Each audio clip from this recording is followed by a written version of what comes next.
କୁକୁଡ଼ା ଛୁଆମାନଙ୍କୁ ଆମେ ବାହାରିଲା ପରେ କାହିଁକି ଆମେ ଗୁଡ଼ ପାଣି ପିଇବା ପାଇଁ ଦେଇଥାଉ। କିଛି ଆମର ଅଣ୍ଡା ବର୍ତ୍ତମାନ ପ୍ରୋସେସିଂରେ ଚାଲିଛି ଦେଖିପାରୁଥିବେ ଆପଣଙ୍କ ସାମ୍ନାରେ ଆମେ ଦେଖାଉଛୁ। ଆଉ ଇଏ ଦେଖନ୍ତୁ କଜୁକୁ ଆମେ ସବୁ ନ୍ୟାଚୁରାଲ ରିସୋର୍ସରେ ଯାହା ପାଉଛୁ ତାହା ଆମେ ଖାଇବାକୁ ଦେଉଛୁ ଏମାନଙ୍କୁ। ଦେଖନ୍ତୁ ବାଦାମ ମଧ୍ୟ ଆମେ ଦେଇଥାଉ କ୍ୟାଲସିୟମ ହେବା ପାଇଁ।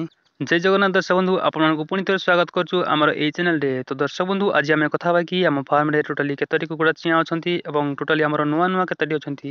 ଦେଖିପାରୁଥିବେ ଫ୍ରେଣ୍ଡସ୍, ଇଏ ଆମର ଦୁଇଟି କୁକୁଡ଼ା ଗୋଟେ ଜାଗାରେ ଅଣ୍ଡା ପାଳୁଛନ୍ତି। ତ ଅଣ୍ଡା ବର୍ତ୍ତମାନ ସୁଦ୍ଧା ଆମର 8ଟି ପାଖାପାଖି ହେଇଯାଇଛି ଅଣ୍ଡା। ତ ଦେଖିବା ନେକ୍ସଟ କ'ଣ ହେଉଛି। ତାପରେ ଦେଖନ୍ତୁ ଦର୍ଶକ ବନ୍ଧୁ, ଇଏ ଆମର 7ଟି କୁକୁଡ଼ା ଚିଆଁ ଆଜି ଫୁଟେଇଛି।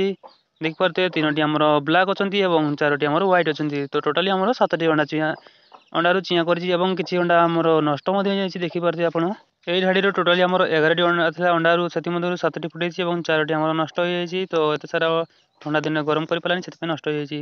ତ ଫ୍ରେଣ୍ଡସ୍, ଯଦି ଆପଣଙ୍କର ଯଦି ଚିଆଁ ଫୁଟୁଛନ୍ତି ତାହେଲେ ଖରା ସମୟରେ ହିଁ ଏମାନଙ୍କୁ ବାହାରକୁ ଆଣନ୍ତୁ ଏବଂ ଏମାନଙ୍କୁ ଆଣିକି ଆପଣମାନେ ଗୁଡ଼ ପାଣି ଦେଇପାରିବେ। ଦେଖନ୍ତୁ ଆମେ ଖରା ଦେଲା, ତେଣୁ ଆମେ ବାହାରକୁ ଆଣିକି ଏମାନଙ୍କୁ ଆମେ ଗୁଡ଼ ପାଣି ଦେଇଛୁ। କାହିଁକି ନା ୟାଙ୍କର ସବୁ ଟ୍ରେଷ୍ଟ ଗୁଡ଼ିକ ଆରାମସେ ଏମାନଙ୍କର ଦେହ ମଧ୍ୟ ଫୁର୍ତ୍ତି ରହିବ। ସେଥିପାଇଁ ଏମାନଙ୍କୁ ଆମେ ଗୁଡ଼ ପାଣି ସହିତ କିଛି ଅରୁଆ ଚାଉଳ ଦେଇଛୁ। କାହିଁକିନା ଛୋଟ ଛୁଆ ଗୁଡ଼ିକ ଅରୁଆ ଚାଉଳ ହିଁ ଖାଆନ୍ତି ଏବଂ ଆରାମସେ ଜାରି ମଧ୍ୟ ପାରିଦେବେ। ତେଣୁ ଆମେ ଅରୁଆ ଚାଉଳ ଦେଇଛୁ। ତ ଆମେ ଏମାନଙ୍କୁ ନ୍ୟାଚୁରାଲି ରିସର୍ଚ୍ଚ କରୁଛୁ, ତେଣୁକରି ଆମେ ନ୍ୟାଚୁରାଲରେ ଆମେ ଯାହା ମିଳୁଛି ତାହା ଦେଉଛୁ। କୌଣସି ପ୍ରକାର ଆମେ ଦାନା ମଧ୍ୟ ଦେଉନାହୁଁ। ନେକ୍ସଟ ଆପଣ ଦେଖିପାରିବେ ଫ୍ରେଣ୍ଡସ୍, ଇଏ ଆମର 9ଟି କୁକୁଡ଼ା 10ଟି ଥିଲେ, 10ଟି ଆମର ଚିଲ ଗୋଟେ ବୋଇଥିଲା ଆଉ 9ଟି ଚିଆଁ ଆମର କେତେ ବଢ଼ିଆ ଗ୍ରୋ ହୋଇଛନ୍ତି। ଦେଖିପାରୁଥିବେ ୟାଙ୍କର ଦେହ କିପରି ସୁସ୍ଥ ସବଳ ଅଛି। ମାନେ ନ୍ୟାଚୁରାଲରେ ଆମେ ଉଇ ଫୁଇ ଯାହା ମିଳୁଛି ଆମେ ସବୁ ଖାଇବା ପାଇଁ ଦେଉଛୁ। ତେଣୁକରି ଦେଖିପାରୁଥିବେ ଆମର ନ୍ୟାଚୁରାଲି କେମିତି କ'ଣ ଗ୍ରୋ ହେଉଛନ୍ତି। ଫ୍ରେଣ୍ଡସ୍, ଆପଣମାନଙ୍କ ସାମ୍ନାରେ ଆମେ ପୁରା ଲାଇଭ୍ ଟେଲିକାଷ୍ଟ ଦେଖାଉଛୁ, କ'ଣ ମିଛ ମଧ୍ୟ କହୁନୁ। ଦେଖିପାରୁଥିବେ ଆପଣ। ତାପରେ ଦେଖନ୍ତୁ, ଇଏ ଆମର 8ଟି ଥିଲେ, 8ଟି ଚିଆଁରୁ ବର୍ତ୍ତମାନ ଆମର 4ଟି ହିଁ ଅଛନ୍ତି, ମରିଯାଇଛନ୍ତି 4ଟି। ଇଏ ବି ଦେଖିପାରୁଥିବେ ବର୍ତ୍ତମାନ ମର୍ଣ୍ଣିଂ ଟାଇମ୍, ତ ତେଣୁକରି ଏମାନଙ୍କୁ ଆମେ କିଛି ଖାଇବା ପାଇଁ ଦେଇଛୁ ଚାଉଳ ବାଉଳ ଧାନ ଆମେ ଏଥିରେ ବିଛି ଦେଇଛୁ ଏବଂ ଚାଉଳ ମଧ୍ୟ ସେମାନଙ୍କ ସହିତ ଦେଇଛୁ। ଯେଉଁମାନେ ଧାନ ଖାଇପାରିବେ ଧାନ ଖାଇବେ, ଯେଉଁମାନେ ଚାଉଳ ଖାଇବା କଥା ଚାଉଳ ଖାଇବେ। ଦେଖନ୍ତୁ ଫ୍ରେଣ୍ଡସ୍, ଇଏ ହେଉଛି ଆମର ଗୋଟେ ବ୍ରିଡରଟା, ଆମର ଦେଖିପାରୁଥିବେ ରେଡ୍ କଲର୍ ବ୍ରିଡରଟେ ଅଛି। ତା ପାଖରେ ଇଏ ତାର ସବୁ ବେବି ଗୁଡ଼ାକ।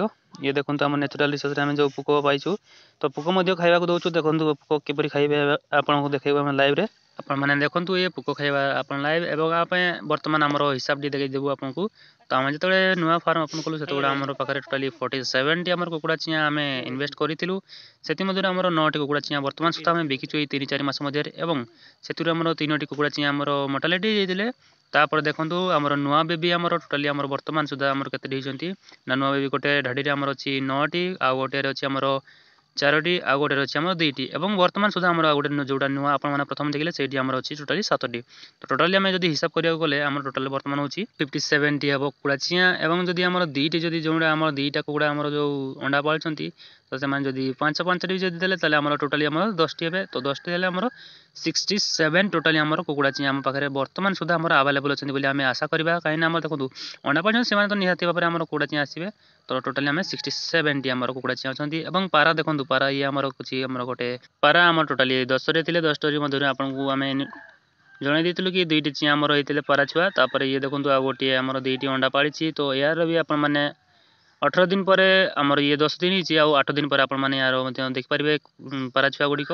ତ ଆପଣମାନେ ସବସ୍କ୍ରାଇବ୍ କରିନାହାନ୍ତି ଯଦି ଏବେ ଯାଇ ଭିଡ଼ିଓ ଦେଖୁଛନ୍ତି, ସବସ୍କ୍ରାଇବ୍ କରିଦିଅନ୍ତି ୟାର, କ'ଣ କରୁଛନ୍ତି। ତ ଦେଖା ହେବ ନେକ୍ସଟ ଭିଡ଼ିଓରେ। ତବ ତକ के लिए जय हिंद, वंदे मातरम।